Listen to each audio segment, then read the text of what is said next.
Good morning eighth class. How are you students?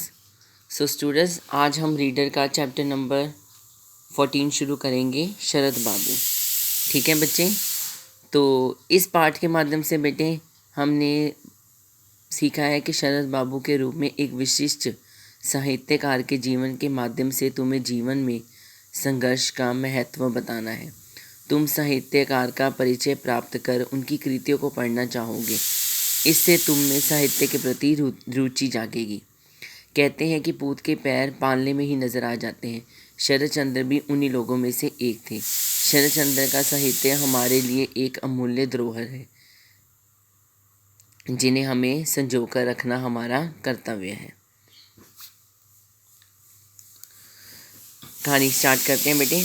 एक था लड़का, शरारती, सीधा और भोला। इस गांव से उस गांव और गांव ही क्यों, जी में आया तो शहर भी पहुंच जाया करता था। बचपन में बड़े शौक थे। मछलियां पकड़ता था, तितलियां भी पकड़ता था। इतनी दूर गुल्ली फेंकता था कि बस पूछो मत। पतंग उड़ाता, मांझा इतना तेज बनाता कि हर पतंग कटकर नीचे आ जाती, और लट्टू हाथ पर इस तरह घुमाता कि साथियों की आंखों के सामने धरती घूमने लगती।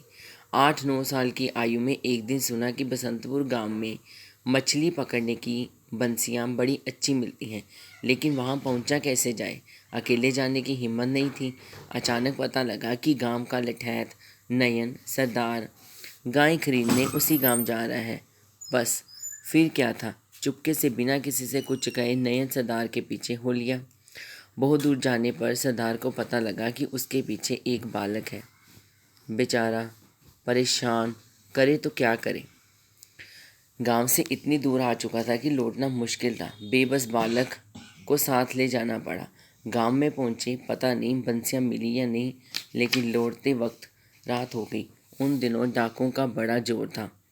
अंधेरा हुआ नहीं कि रास्ते पर डाकू पड़े नहीं, लेकिन सरदार तो पक्का ठहरता, वह डाकू से क्यों डरता।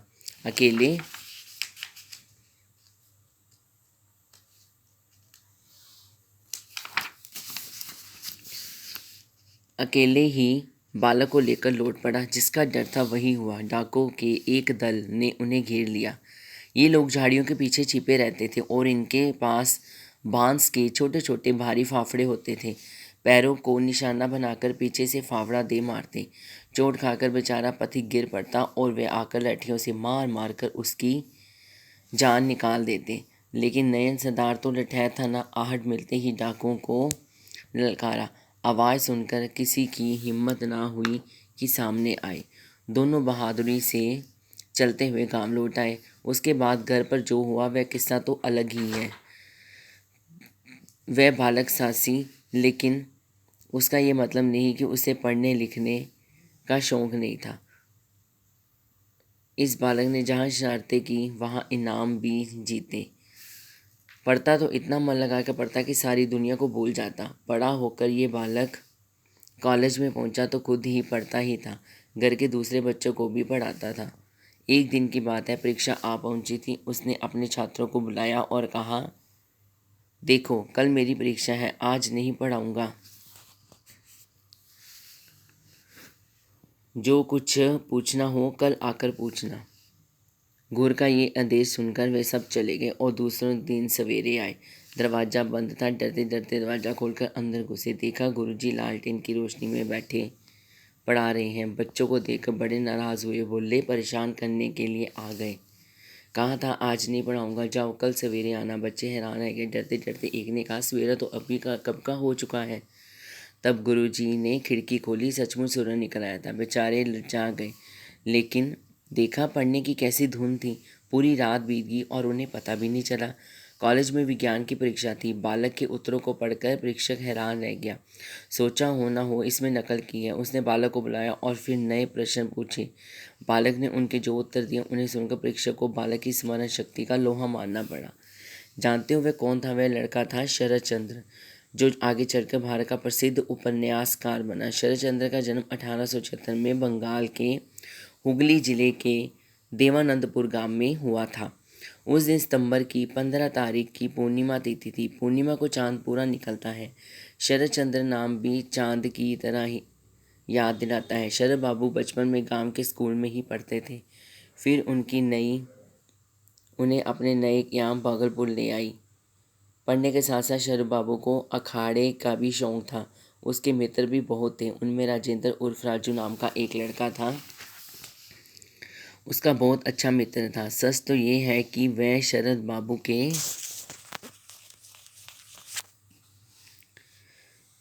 सब भले बुरे कामों का गुरु था। गाना बजाना, नाव नाव खेना, मछलियाँ पकड़ना और मुसीबत में हर किसी का साथ देना शरद ने उन्हीं से सीखा था। लेकिन शरद बाबू के पिता भागलपुर में भी बहुत दिन ना रह सके। फिर देवानंदपुर लौटे। यहाँ वे हुगली ब्रांच में स्कूल में पढ़ने लगे। उन्हीं दिनों शरद बाबू ने साहित्य की ओर ध्यान दिया। एक उपन्यास लिखा, फिर पांडुलिपि फाड़ डाली क्योंकि वह उनको पसंद नहीं आई थी। एक एक करके कई रचनाएं उन्होंने इसी तरह फाड़ डाली। ये फाड़ना अच्छा ही हुआ। वह उन लेखकों की तरह नहीं थे जो एक रद्दी सी रचना करने के बाद अपने आप को महान लेखक समझने लगते थे। लिखना तो एक साधना है और शरद बाबू सच में ही साधक थे। वर्षों तक चुपचाप उनकी साधना चलती रही। शरद बाबू जिन दिनों भागलपुर में रहते थे उन्हीं दिनों उन्होंने अनेक पुस्तकें लिखी थी। उनमें एक थी बड़ी दीदी। उनके एक मित्र ने उन्हें बिना बताए ही वह कहानी एक पत्र में छपवा दी। उसके छपते ही बंगाल में तहलका मच गया। लोगों ने समझा कि हो ना हो महाकवि रविंद्रनाथ टैगोर ने छद्म नाम से ये कहानी लिखी हो। लेकिन रविंद्रनाथ टैगोर ने इनकार कर दिया। मैंने नहीं लिखी। हाँ, इसको लिखने वाला अवश्य ही बहुत बड़ा लेखक है। कहानी के अंतिम किस्त के अंत में शरदचंद्र का नाम छपा था, पर तब उन्हें कौन जानता था। स्वतः शरद बाबू को बहुत दिनों के बाद इसका पता चला। उसके बाद जैसे झिझक खुल गई और उन्होंने कोलकाता आकर लोगों से मिलना जुलना और लिखना शुरू कर दिया। यह सिलसिला जीवन भर चलता रहा। जीवन के अंतिम पड़ाव में शरद बाबू जिगर के कैंसर से पीड़ित हो गए। ये मौत का बुलावा था। ऑपरेशन किया गया लेकिन कुछ लाभ नहीं हुआ और 16 जनवरी 1937 को भारत के इस महान कथा शिल्पी ने अंतिम सांस ली। उसी दिन पूर्णिमा थी। उस दिन जन्म लिया था। उसी दिन पूर्णिमा को ही इन्होंने इस दुनिया से चले गए। बंगाल में हाहा मच गया। महाकवि रविंद्रनाथ टैगोर ने भाव विभोर होकर कहा, वह प्रेम की प्रतिमा थी, मृत्यु उनका कुछ नहीं बिगाड़ सकती। वह तो देश के हृदय में बसे हुए हैं और सदा बसे रहेंगे। ठीक है बेटे, आई होप कि आपको समझ में आ गया होगा। शरद चंद्र जी के बारे में बताया कि उन्होंने अपने जीवन काल में क्या क्या किया। इसके बेटे शब्दार्थ आपने बुक से ही करने हैं और इसके क्वेश्चन आंसर मैं आपको सेंड कर रही हूँ जो आपने फेयर कॉपी पर करने हैं। ठीक है बेटे, इसके टोटल क्वेश्चन है बेटे 13। तो ये क्वेश्चन आपने आज वर्क करने हैं to rest your work. Thank you बच्चे।